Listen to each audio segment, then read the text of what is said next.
it's Aurora and welcome back to my channel, or welcome if you are new. Hello! So, recently I did a video that was my 5 favourite tropes in romance, and today I am flipping the script and doing my 5 least favourite tropes. These are tropes that will make me go like DNF a book immediately or just not pick it up off the shelf at all if I see that that's what it's got in store for it. And yeah, there is nothing wrong with these tropes. Some of them are quite popular. One of them technically isn't a trope, but you know, they are my personal opinion, and I'm not, hating on what you enjoy if it's what you enjoy. It's just purely my personal taste, purely for fun. So, that said, number 1, single parent. I mean, you probably knew it was coming if you've seen more than one of my videos, or, watched any of my videos for like a minute, because I do rag on this one a bit. Look, I am a child-free person by choice. I don't like kids. I like my child-free life, and that extends to my reading experience.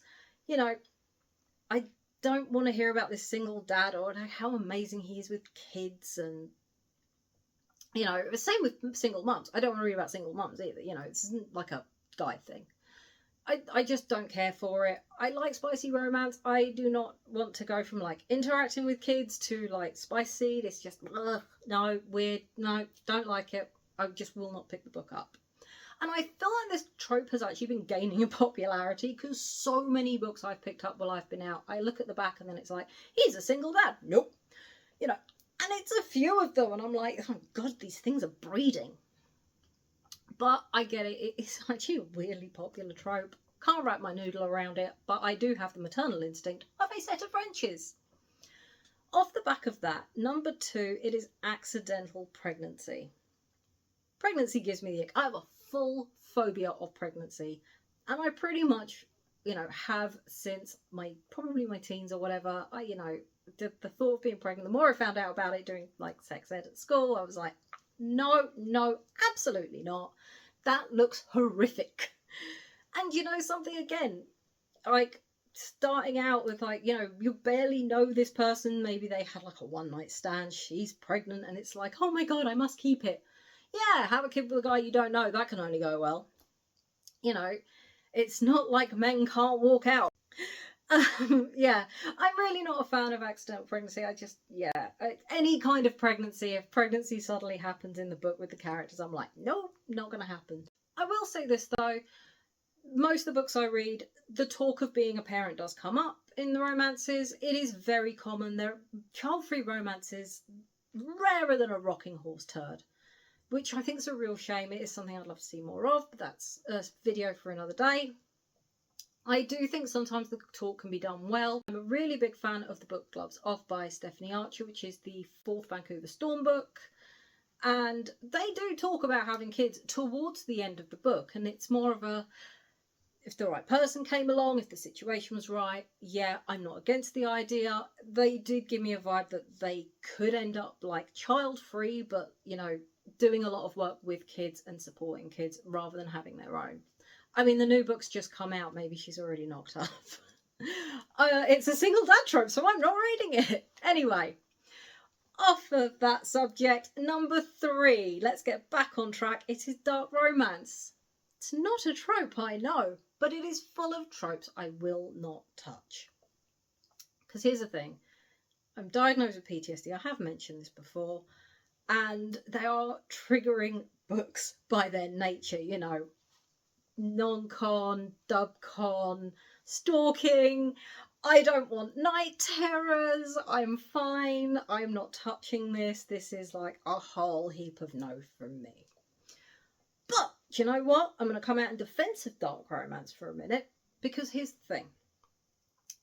When it comes to dark romance, it is a way to explore your darker fantasies in a safe way. Nothing wrong with that. Some people have a darker fantasy and they just want to keep it fantasy, but they still want to explore it and have a bit of fun with it. And, I'm not here to judge. Not my thing. You do you. I will put my Auntie Aurora hat on for a moment and say, if you do want to explore these things in a safe, sane and consensual way, do it with someone you trust. Make sure safe words get respected. Take care of yourself. Aftercare is essential. And Auntie Aurora hat comes off to say number 4.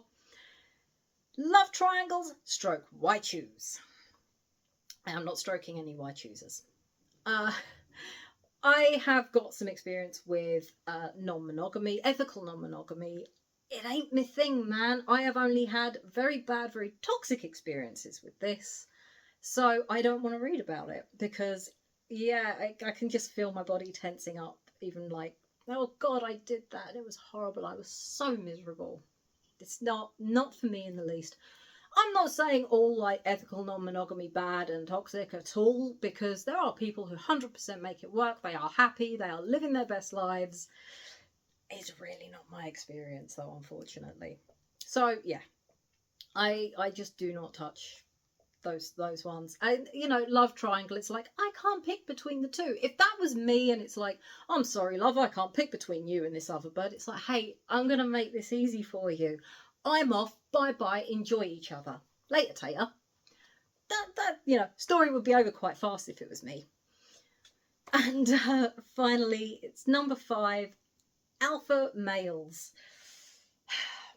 Alpha holes. I don't like them. I don't need a guy who's going to be that rude and controlling. And you don't either. Ask me how I know. I do have, again, some experience with controlling. I'm an alpha male type. No, you're just an idiot. And you're a control freak, and it's not healthy, and I am losing my marbles and going miserable. And quite frankly, they also have a bit of a habit of dating women where it's like, do you struggle to walk and think at the same time? Do you fall over a lot? Do you have to remember that you need to breathe? It's not for me. I don't love it. Look, I don't mind a dominant man, funnily enough. However, much like within these books, none of it's fucking real. It's a fantasy. I don't want someone who's controlling every element of my life, because that way madness lies. And I'm throwing in a bonus, and it is college stroke uni like romances. You get them sometimes with the sports stuff. They've got a scholarship to wherever to play ice hockey or football or whatever it is.